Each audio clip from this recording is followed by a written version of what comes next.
วันที่27มิถุนายน2019กองพันใหญ่645ได้เปิดกองประชุมใหญ่ครั้งที่6ของตนขึ้นโดยการเข้าร่วมเป็นประธานของสหายพลตรีคำศรีวงศ์คำสาวกรรมการประจำภาคกระทรวงหัวหน้าห้องว่าการกระทรวงป้องกันประเทศสหายพันเอกบุญมากวรวงศ์หัวหน้าการเมืองกองบัญชาการแขวงมีบรรดาผู้แทนกรมจัดตั้งพนักงานกรมป้องกันอากาศแขกเสื้อเซินจากคณะประจำภาคแขวงจำปาสักกองพลทหารหาบที่กองบัญชาการทหารแขวงกองบัญชาการป้องกันความสงบแขวงห้องเฮียนก่อสร้างทหารหาบเหล็ก2เวียงไส่กองพันใหญ่644และพนักงานบำนาญเขาห่วมกองประชุมสหายพันเอกสมฤทธิ์ศรีหาบุตรห้องเลขาคณะภาคกองพันใหญ่645ได้ขึ้นผ่านบทรายงานการเมืองและทิศทางแผนการนำพาแต่นี้ฮอดปี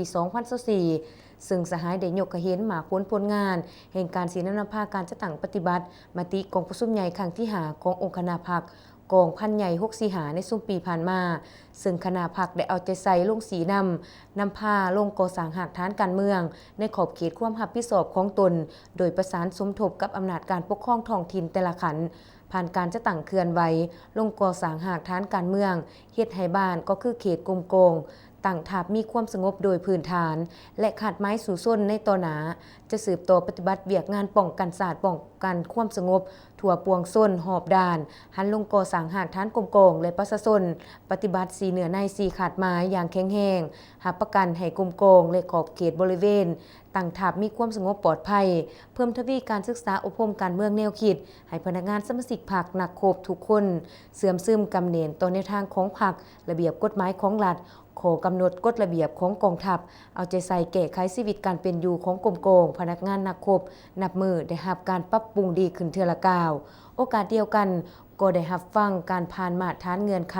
ของผู้สมัครเลือกตั้งคณะพรรคสุดใหม่และผู้แทนสมบูรณ์ซ้ำห้องเพื่อเลือกเอาผู้แทนไปร่วมกองประชุมใหญ่คณะพรรคขันเทิงและผ่านมติตกลงของคณะพรรคกระทรวงป้องกันประเทศว่าด้วยการรับห้องบุคลากรลงสมัครเลือกตั้ง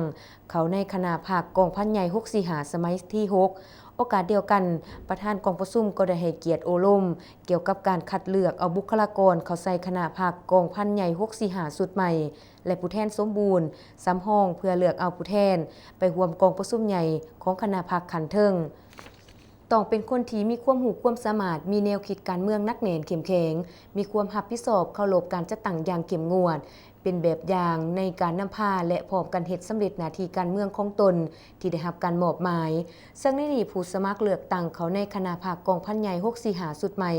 ทั้งหมดมี11สหายเลือกเอา9สหายและมีผู้แทนสมัครรับเลือกตั้งเพื่อไปร่วมกองประชุมใหญ่คณะพรรคขันเทิงทั้งหมดจำนวน5สหายเลือกเอา4สหายผ่านการปอนบัตรคัดเลือกกองประชุมขังปฐมฤกษ์ตกลงเห็นดีเลือกเอาคณะบริหารงานพรรคกองพันใหญ่645สุดใหม่เลือกได้สหายพันเอกคำหลาสิมวัตรสหายพันเอกสมฤทธิ์ศรีหบุตรสหายพันโทผู้คำทองใบสหายพันโทคำผานเคนครสหายพันโทบุญทงสนสัญญาสหายพันโทสุบินดวงโสภาสหายพันโทคำตามันจันสหายพันโทสุริยพรคำวงศิษย์สหายพันโทผู้เวียงหน่วยบุญสู้และจำนวนผู้ได้รับการเลือกตั้งเป็นผู้แทนสมบูรณ์ซ้ำห้องไปร่วมกองประชุมใหญ่คณะพรรคขันเทิงเลือกได้ผู้แทนสมบูรณ์ได้แก่สหายพันเอกคำหลาสิมาวัตรสหายพันเอกสมฤทธิ์ศรีหบุตรสหายพันโทผู้คำทองใบสหายคำพานเคนครและผู้แทนซ้ำห้องไปร่วมกองประชุมใหญ่คณะพรรคขันเทิงเลือกได้สหายพันโทบุญทงสนสัญญาเพื่อสืบต่อเวียกงานที่ได้รับการมอบหมายในต่อหน้า